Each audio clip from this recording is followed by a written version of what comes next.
Happy Friday. Happy Friday, Okay. students. We're going to read the book Wonder. We're on page 41.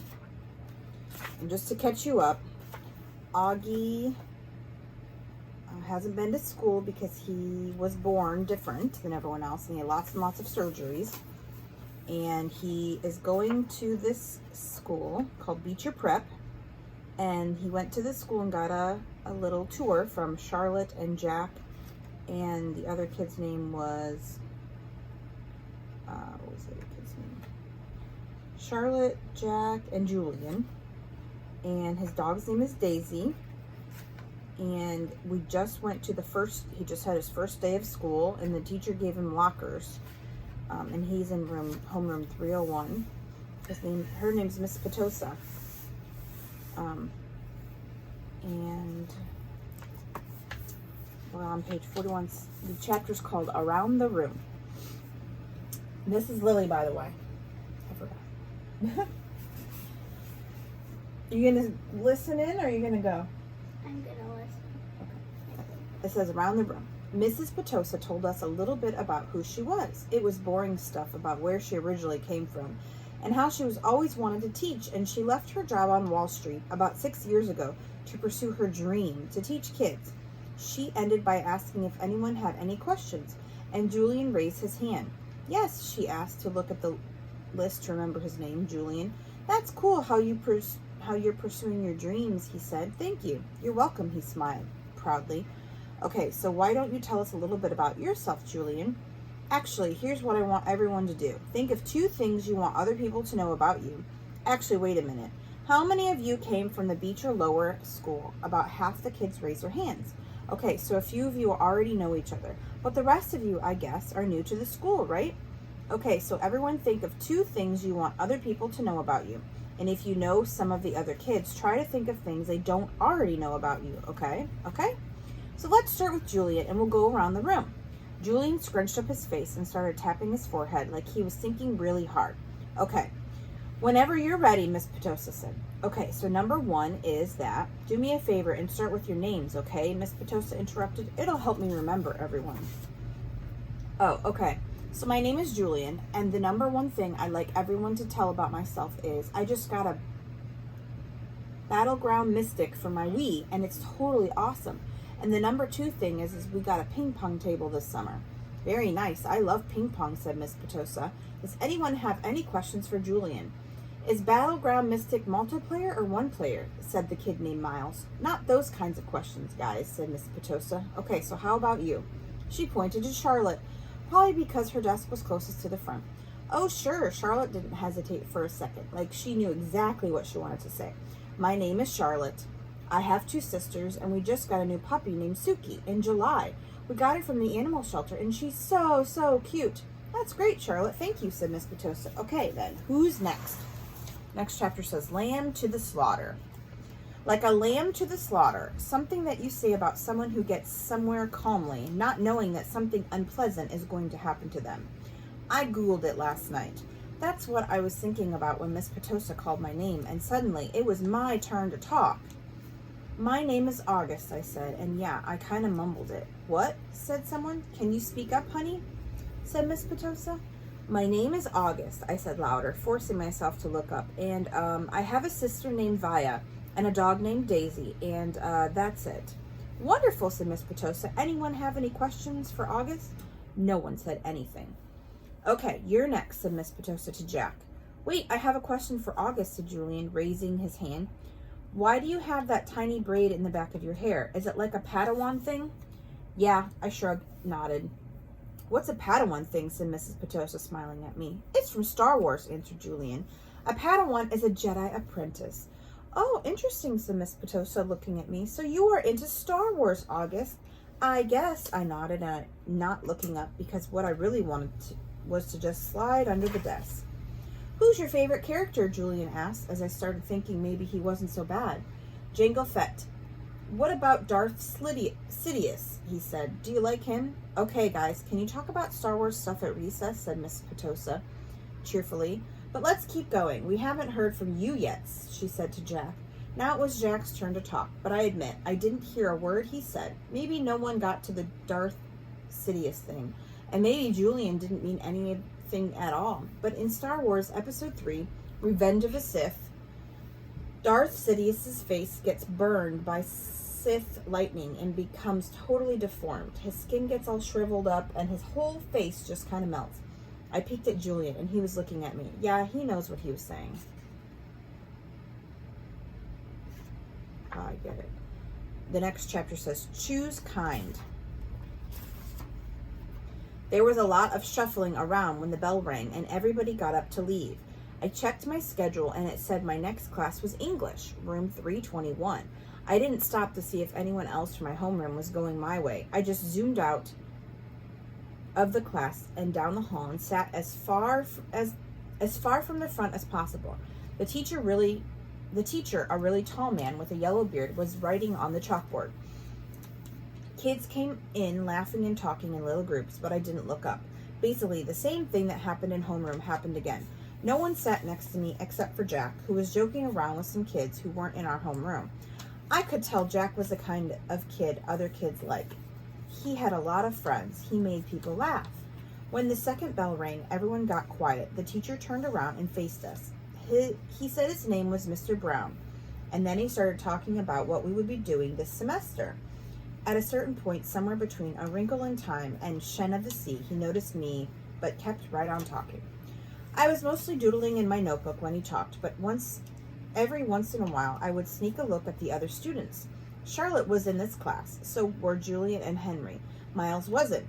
Mr. Brown had written on the chalkboard in big block letters, Precept. Okay, everybody write this down at the top of every first page in your English notebook. Precept. As we did what he told us to do, he said, okay, so can anyone tell me what precept is? Does anyone know? No one raised their hands. Mr. Brown smiled, nodded, and turned around to write on the chalkboard again. Precepts equal rules about really important things. Like a motto, someone called out. Like a motto, said Mr. Brown, nodding as he continued writing on the board. Like a famous quote. Like a line from a fortune cookie. Any saying or ground rule that can motivate you. Basically, a precept is anything that helps guide us when making decisions about really important things. He wrote all that on the chalkboard and then turned around and faced us. So what are some really important things, he asked us. A few kids raised their hands as he pointed to them. They gave us their answers, which he wrote on the chalkboard in really, really sloppy handwriting. Rules, schoolwork, homework. What else? He said as he wrote, not even turning around. Just call things out, he wrote. Everything everyone called out. Family, parents, pet. One girl called out the environment. He wrote on the chalkboard and added, our world. Sharks, because they eat dead things in the ocean, said one of the boys, the kid named Reed, and Mr. Brown wrote sharks. Bees, seatbelts, recycling, friends. Okay, Mr. Brown, writing all those things down. He turned around when he finished writing to face us again, but no one's named the most important thing of all. We all looked at him out of ideas. God, said one kid, and I could tell that even though Mr. Brown wrote God down, that wasn't the answer he was looking for. Without saying anything else, he wrote down who we are. Who we are, he said, underlining each word as he said it. Who we are. Us. Right. What kind of people are we? What kind of person are you? Isn't it the most important thing of all? Isn't that the kind of question we should be asking ourselves that time? What kind of person am I? Did anyone happen to notice the plaque next to the door of the school? Anyone read what it says? Anyone? He looked around, but no one knew the answer. It says, know thyself, he said, smiling and nodding. And learning who you are is what you're here to do. I thought we were here to learn English, Jack corrected, which made everyone else laugh. Oh, yeah, and that too, Mr. Brown answered, which I thought was very cool of him. He turned around and wrote in a big block letters that spread all the way across the chalkboard. Mr. Brown's September precept. When given the choice between being right or being kind, choose kind. Okay, so everybody, he said, facing us again, I want you to start a brand new section in your notebooks and call it Mr. Brown's Precepts. He kept talking as we did, what he was telling us to do. Put today's date on the top of the page first. And from now on, at the beginning of every month, I'm going to write a new Mr. Brown's precept on the chalkboard. And you're going to write it down in your notebook. Then we're going to discuss that precept and what it means. At the end of the month, you're going to write an essay about it and what it means to you. So, by the end of the year, you'll have your own list of precepts to take away with you. Over the summer, I ask all my students to come up with their very own personal precept. Write it on a postcard and mail it to me from wherever you are going on your summer vacation. People really do that, said one girl whose name I didn't know. Oh yeah, he answered, people really do that. I've had students send me new precepts every year after they've graduated from the school, actually. It's pretty amazing. He paused and stroked his beard. But anyways, next summer seems like a long way off. I know, he joked, which made us laugh. So everybody's relax a bit while I take attendance. And then we're going to finish with that. I'll start telling you about all the fun stuff we're going to do this year in English. He pointed to Jack when he said this, which was also funny, so we all laughed at that. I wrote down Mr. Brown's September precept. I suddenly realized that I was going to like school no matter what. We're going to do one more. Lunch. This one's called lunch. Vaya had warned me about lunch in middle school, so I guess I should have known it would be really hard. I just hadn't expected it to be this hard. Basically, all the kids from all the 5th grade classes poured into the cafeteria at the same time, talking loudly and bumping into one another while they ran into different tables. One of the lunchroom teachers said something about no seats saving allowed, but I didn't know what she meant, and maybe no one else did either. Because just as everybody was saving seats for their friends, I tried to sit down at one table. But the kid in the next chair said, "Oh, sorry, but somebody else is sitting here." So I moved to an empty table and just waited for everyone to finish stampeding and the lunchroom teacher to tell us what to do next. As she started telling us the cafeteria rules, I looked around to see where Jack Will was sitting, but I didn't see him on my side of the room.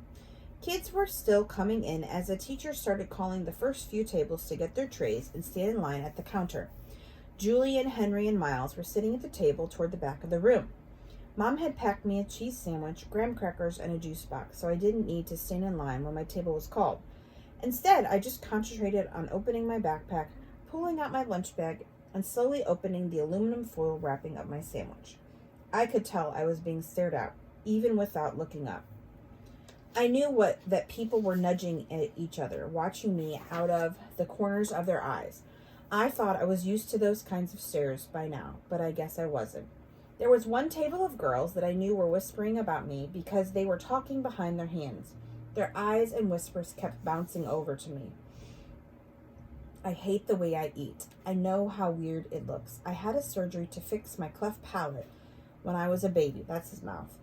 And then a second cleft surgery when I was 4.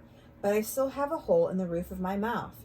And even though I had jaw alignment surgery a few years ago, I have to chew food in the front of my mouth. I didn't even realize how this looked until I was at a birthday party once, and one of the kids told the mom of the birthday boy that he didn't want to sit next to me because I was too messy with all the food crumbs shooting out of my mouth. I know the kid wasn't trying to be mean, but he got in big trouble later, and then his mom called my mom that night to apologize. When I got home from the party, I went to the bathroom mirror and started eating saltine crackers to see what I looked like when I was chewing. The kid was right. I eat like a tortoise. If you've ever seen a tortoise eating, like some prehistoric swamp thing. Okay, we're going to stop there. So question number 1 is going to be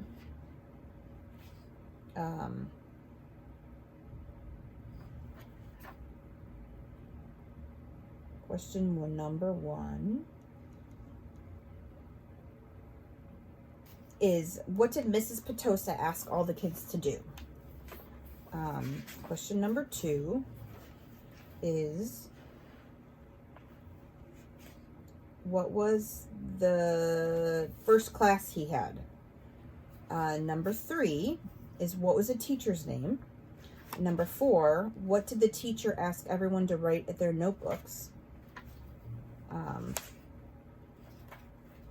then number 5, who did he sit with in the lunch table? All right, see you guys Monday. Have a good weekend.